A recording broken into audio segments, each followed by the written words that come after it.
હવે 2.2 બે બાળકો A અને B તેમની શાળા O થી આ O શાળા છે અહીંયા અનુક્રમે તેમના ઘેર P અને Q પરત ફરી રહ્યા છે. આ P અને Q તેમના ઘરના સ્થાન બતાવ્યા છે અક્ષ ઉપર, જેનો સ્થાન વિરુદ્ધ સમય x વિરુદ્ધ t નો આલેખ આકૃતિમાં દર્શાવેલ છે. નીચે કૌંસમાં દર્શાવેલ સાચી નોંધ પસંદ કરો. A B અથવા A કે A અથવા B કરતા શાળાની નજીક રહે છે. B કરતા A કે A કરતા B શાળાએથી વહેલી શરૂઆત કરે છે. C B કરતા A કે A કરતા B ઝડપથી ચાલે છે.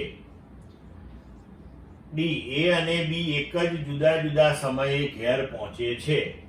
E A અથવા B રસ્તા પર B અથવા A થી એક વખત બે વખત આગળ નીકળી જાય છે. તો આલેખ ઉપરથી આપણે આ બધા પ્રશ્નોના જવાબ આપીએ. તો આ આપણો આલેખ છે, બરોબર. અહીંયા D બિંદુ પાસે આલેખ છેદે છે.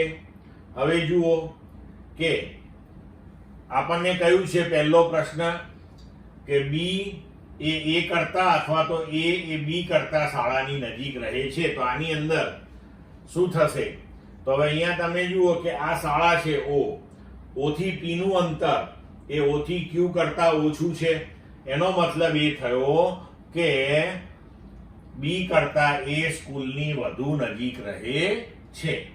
હવે બીજો પ્રશ્ન લઈએ કે B કરતા A કે A કરતા B શાળાએથી વહેલી શરૂઆત કરે છે.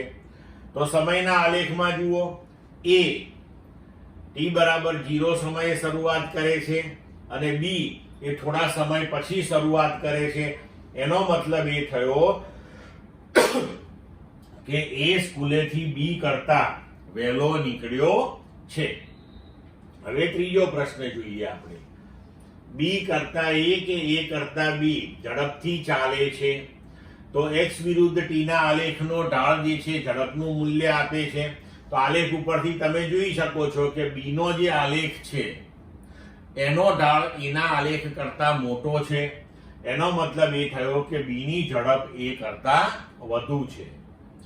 હવે A અને B એક જ અથવા જુદા જુદા સમયે ઘરે પહોંચે છે.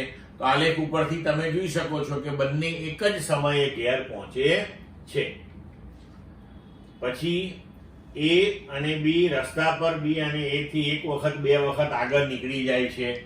તો તમે જોઈ શકો છો આલેખ ઉપરથી કે B ની ઝડપ વધારે છે એટલે B એ A ને એક વખત ઓવરટેક કરે છે, કારણ કે તમારો આલેખ જે છે એ એક જ વખત ક્રોસ થાય છે એકબીજાને.